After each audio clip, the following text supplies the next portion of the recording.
बिल्कुल डरना मत, डरने की जरूरत नहीं है, घबराना मत। और प्रभु हाथ जोड़ के कहते छोड़ना मत, हमारे प्रभु को मत छोड़ देना, नहीं छोड़ दे है। तुम्हारी श्रद्धा से आकाश में क्या फर्क पड़ता है बावरे, समझ तुम्हारा कल्याण हो जाएगा, तुम्हारा मंगल। ऐसा थोड़ी कि तुमने अश्रद्धा कर ली तो भगवान की शक्ति में कुछ अंतर आ गया, कोई अंतर है? अगर किसी को लगता हो क्या राधा राधा राधा राधा कृष्ण कृष्ण जपते रहे तो क्या हमारे सारे काम बन जाएंगे? हम कह रहे तुम्हें विश्वास नहीं है, सारे काम सच्ची मानिए। कभी भी अपने मन पर साधक को विश्वास नहीं करना चाहिए। जब तक सामने स्त्री है, पुरुष है, जड़ है, चैतन्य है, अच्छा है, बुरा है, तब तक ईमानदारी से कभी अपने मन पर विश्वास मत कर लेना, नहीं ये मन आपको नष्ट कर देगा। ऐसा फंसाता है कि फिर उस बंधन से मुक्त होने की हिम्मत नहीं रह जाती उपासक में। वो साहस नहीं कर पाता कि मैं विषय के बिना आप कैसे जीवित रह पाऊंगा। काम जितना बढ़े उतना ही नाम बढ़ाओ। देखो रौंदो, निराश क्यों होते हो? हरिदास हो, शेरों का मार्ग है, सूरवीरों का। पूरे विश्व को ताल ठोक के परास्त करने वालों का यह मार्ग है। पूरे विश्व को, एक भी हमारा कोई सहयोगी नहीं है। जब हमारे मन ही, बुद्धि, चित्त यही हमारे सहयोगी, नहीं तो बाहर कौन सहयोगी होगा? ये ब्रह्मचर्य सबके लिए है, बहुत घातक है भूतों का आकर्षण। ब्रह्मचर्य के बिना पूरा का पूरा जीवन खोखला हो जाता है।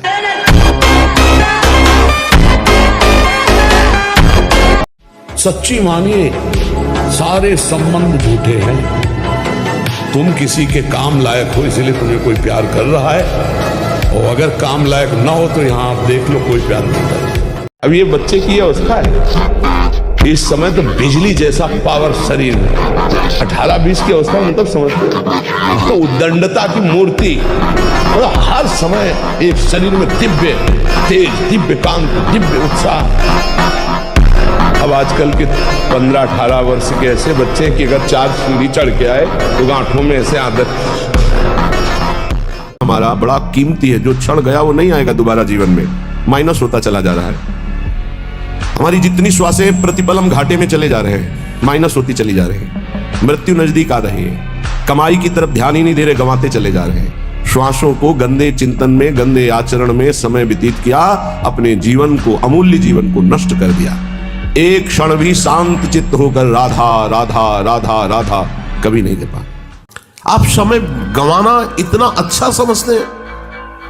वही महान से महान हुआ है जिसने समय का आदर किया। ध्यान रखना, एक एक मिनट संभाल संभाल के खर्चा कीजिए। ये इतना कीमती है कि अगर तुम्हारा आखिरी मिनट है और तुम्हारे पास पूरी त्रिभुवन की संपत्ति हो तो आप दांव पे लगा दो कि 1 सेकंड और बढ़ा दिया जाए तो नहीं बढ़ेगा। आप उसके महामहिम स्वरूप समय को ना समझकर कहां खर्चा कर रहे हो? संयम, अगर संयम और ब्रह्मचर्य में तुम्हारे अंदर वो बल होगा जो बल मांस खाने से नहीं होगा। मांस खाने से आप चर्बी बढ़ा सकते हो, लेकिन आप संकल्प सिद्ध नहीं हो सकते। पूर्व के समय आपको पानी नहीं पीना है। यह अभ्यास आपकी दिनचर्या में बहुत बाधा पहुंचा देगा। यदि आप भोजन के साथ पानी पीते हैं, गैस बनना शुरू हो जाएगी, कब्ज बनना शुरू हो जाएगा, आप परेशान हो जाएंगे। अगर आपको भोजन में पानी की आवश्यकता लगती है तो आप आधा घंटे पहले थोड़ा पानी पी लीजिए, भोजन के आधा घंटा पहले। और भोजन के समय बिल्कुल मत पीजिए, और भोजन के आधा घंटा 1 घंटा बाद आप तक के पानी पी लीजिए, उतना जितना श्वास और भजन करने में परेशानी न पड़े। खड़े खड़े पानी नहीं पीना चाहिए।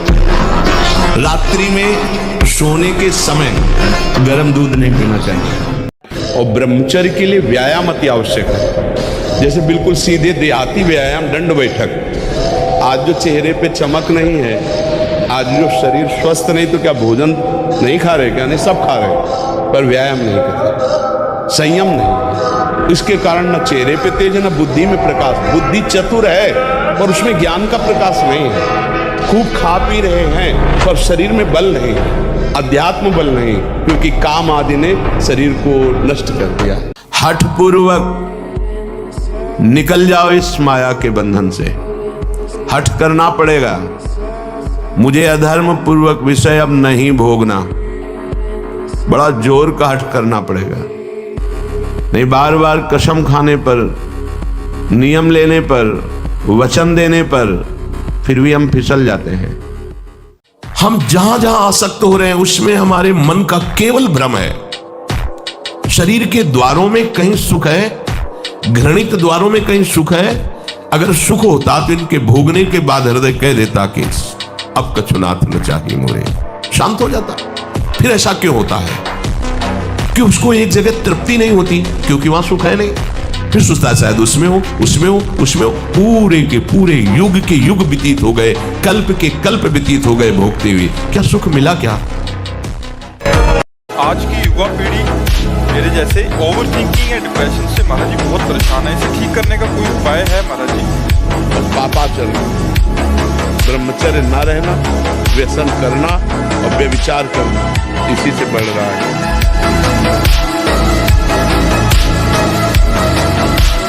केवल वृत्ति पूर्ण करने के लिए जीवों की हत्या, ये सब मान जाइए। हाथ जोड़कर प्रार्थना करते हैं, आप हमारी आत्मा है, आप हमारे हैं।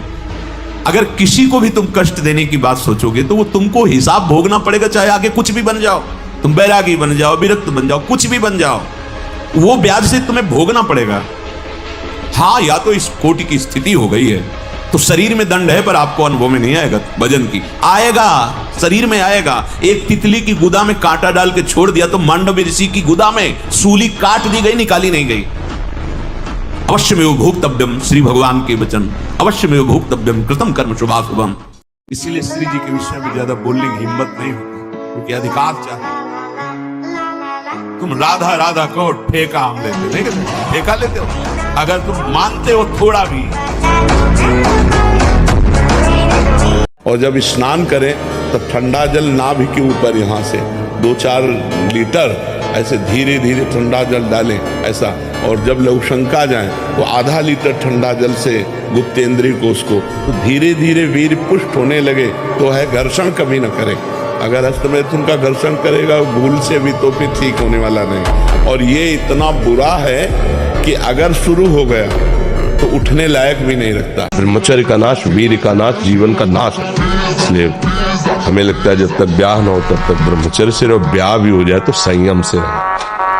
ये जीवनी शक्ति है, ये इसे के साथ खिलवाड़ नहीं करना चाहिए। ब्रह्मचर्य अगर सही है, आपने किसी तरह इधर उधर जिधर दृष्टि डालोगे उधर जय होती चली जाएगी। आज सत्संग में सुना कि ये सब बुरा जो मैं अभी तक कर रहा था गलत है, और आज निश्चय किया कि अब लो नशानी अब ना नशा। तो भगवान का भजन करने लगे तो भगवान कृपा करके सब वो नष्ट कर देंगे, सब माफ कर देंगे। लेकिन आज कहने के बाद फिर आप वही बार बार करेंगे तो प्लस हो जाएगा, फिर झेलना मुश्किल हो जाएगा।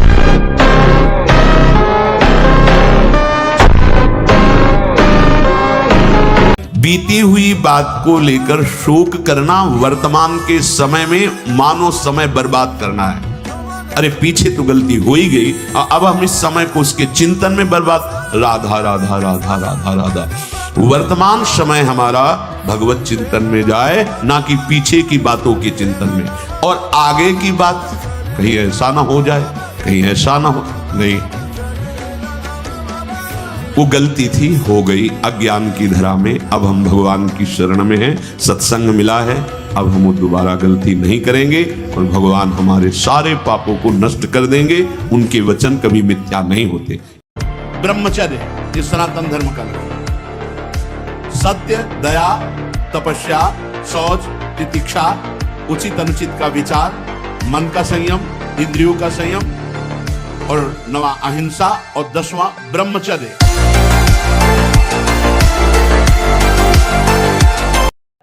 कुसंग के प्रभाव से एक 12 वर्ष के बच्चे से पूछा तुम्हें कैसे ज्ञान हुआ ये? क्योंकि लक्षण दिखाई देते हैं, जिससे चेहरे में देखो तो एक दृष्टि होती है अपने लोगों का, जहां उस दृष्टि से देखो तहां पता चल जाता है ब्रह्मचारी है कि नहीं है।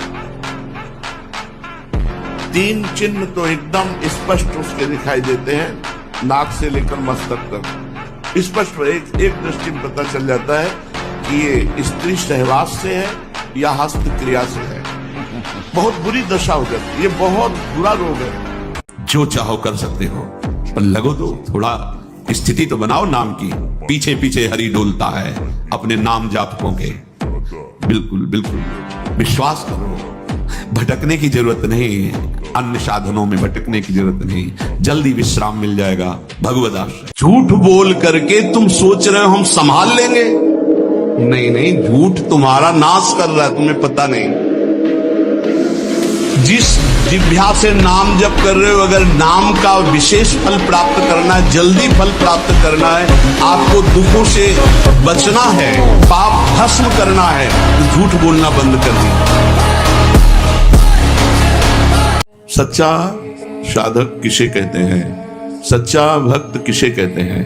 जो गुरु और शास्त्र की आज्ञा के अनुसार चलता है, जो निरंतर भगवत परायण है, जिसके चिंतन में केवल प्रभु हैं, जहां देखता है, जो भी सुनता है, जो भी बोलता है, केवल भगवान से संबंध रखकर जैसा गुरुदेव आदेश किए पूर्ण श्रद्धा और विश्वास के साथ वैसे ही चलता है, उसको गुरु वाक्यों में कभी कोई शंका संशय नहीं है, उसे सच्चा साधक कहते हैं, सच्चा भक्त कहते हैं।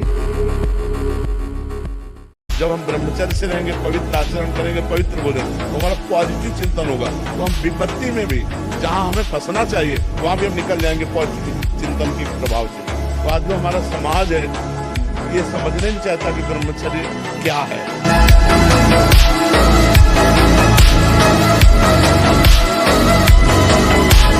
संपूर्णतया सत्यनाश, सर्वनाश, मृत्यु, ब्रह्मचर्य नाश, सुख का नाश, आरोग्य का नाश, देश का नाश, विद्या का नाश, बल का नाश, सामर्थ्य का नाश, स्वातंत्र का नाश, धर्म का नाश, भजन का नाश, ब्रह्मचर्य के नाश पर है।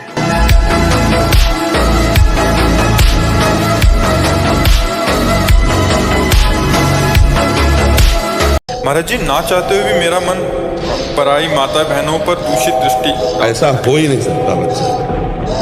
हम ना चाहे और फिर मेरा मन ऐसा कर दे, तो ऐसा अपनी बहन पे जाता है। क्यों? वो भी तो स्त्री है, जैसे अपनी बहन तैसे दूसरे की। हमारी बहन को कोई गंदी दृष्टि से देखे तो कैसा लगेगा? हमको अपनी आंखें संभाल के रखनी, दूसरी बहन बेटियों की तरफ गंदी दृष्टि नहीं देखनी।